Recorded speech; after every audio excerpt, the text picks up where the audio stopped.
ఏంది సమస్య ఏంది? మరి ఈ మధ్య కాలంలో ఉన్న డిప్యూటీ సీఎంనో కలిసే ప్రయత్నం చేయలేదా మీరు?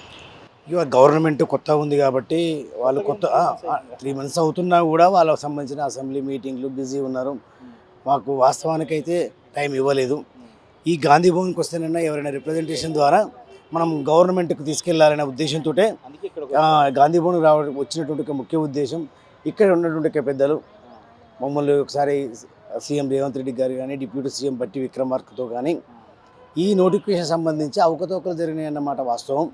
ఎందుకంటే 2017 నోటిఫికేషన్ ఇచ్చేటప్పుడే నోటిఫికేషన్లోనే లోపాలు ఉన్నాయి.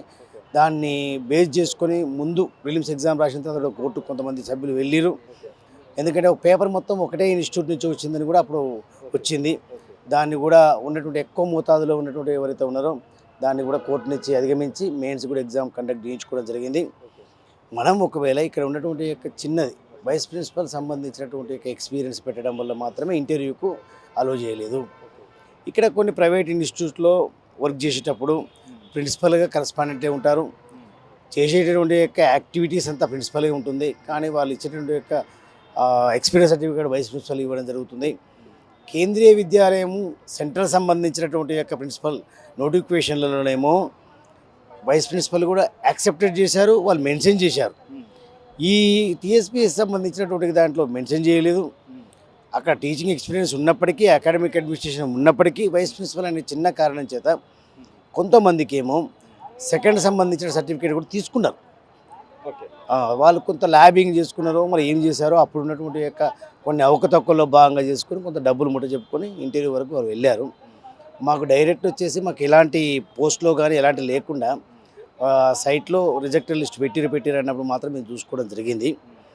అది చిన్న less experienced already interview conduct అయ్యి ఆ హోల్డ్లో పెట్టారు. టీఎస్పీఎస్కి వెళ్ళినప్పుడు గురుకుల ప్రిన్సిపల్ అనగానే వాళ్ళు కొంతమందికి మాత్రమే లాభం చేకూర్చే విధంగా మేము ఆల్రెడీ 23 ఇంటర్వ్యూ కండక్ట్ చేసిన వాళ్ళు ఉన్నారు. హోల్డ్లో ఉన్నది, వాళ్ళ రిజల్ట్ రాలేదు. ఇంకా తదితరమైన కారణాల చేత ఇంకొక 40 మంది కోర్టులోనే ఉన్నారు. అనర్హత ఉన్న వాళ్ళకి ఇచ్చారన్న వాళ్ళు మీతోనే అప్లై చేసిన మాత్రం అందరూ ఒకటేసారి అప్లై చేశారు. సర్టిఫికేట్ వెరిఫికేషన్ కంటే ముందు వాళ్ళు బీఈడీలో మెథడాలజీ పీజీ మెథడాలజీకి కన్సర్న్ లేక రిజెక్ట్ అయిన వాళ్ళు ఉన్నారు. టీచింగ్ ఎక్స్పీరియన్స్ తక్కువ ఉన్న వాళ్ళు ఇచ్చారు. బీఈడీ తోటి టీచింగ్ ఎక్స్పీరియన్స్ ఉండి పీజీ లేట్గా చేసి ఆ 7 years లేకిన వాళ్ళకు కూడా ఇచ్చారు. అంటే ఒక్కొక్క కారణం ఒక డిఫరెంట్ ఉంది. అక్కడ ఒక కారణం అని కాకుండా వేకెంట్స్ ఉన్నాయి. 97 పోస్టులు మిగులు పోస్టులు ఉన్నాయి. కాబట్టి ఈ కొన్ని మనం రూల్స్ అండ్ రెగ్యులేషన్స్ యూపీపీఎస్లో కూడా కొన్ని రూల్స్ అండ్ రెగ్యులేషన్స్ కొన్ని యాక్టివ్ గైడ్ లైన్స్ మనకు దొరుకుతున్నాయి.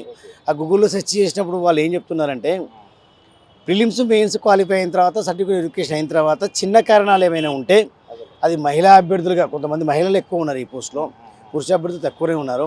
వాళ్ళని ఏజ్ రీత్యా కన్సిడర్ చేసుకోవడము, లేకపోతే వాళ్ళకు యాక్ట్లు ఉన్నాయి, యూపీపీఎస్లో కూడా యాక్ట్లు ఉన్నాయి. కాకపోతే టీఎస్పీఎస్సీ ఏముంటుందంటే ఇక్కడ గవర్నమెంట్లో కోర్టులో ఆర్గ్యూ రానివ్వట్లేదు. జీపీలో వీళ్ళు ఇచ్చేటువంటి యొక్క టీఎస్పీఎస్ చైర్మన్ గారు కానీ టీఎస్పీఎస్ మెంబర్స్ ఇచ్చేటువంటి యొక్క గైడ్లైన్స్ ప్రకారంగా జీపీలు ఏం చేస్తున్నారంటే ఎప్పుడు వాయిదా వేసుకుంటూ వెళ్తున్నారు, డేట్స్ తీసుకుంటున్నారు, వాయిదా వేస్తూ ఉన్నారు. కాబట్టి అవి కాకుండా దానికి ఒక పరిష్కార మార్గం చూపి మిగిలిన పోస్టులు ఇవ్వమని కోరుతున్నాం. ఎందుకంటే ప్రిలిమ్స్ రాశారు, మెయిన్స్ రాశారు, ఇంటర్వ్యూ సర్టిఫికేట్ వెరిఫికేషన్ అయింది కాబట్టి.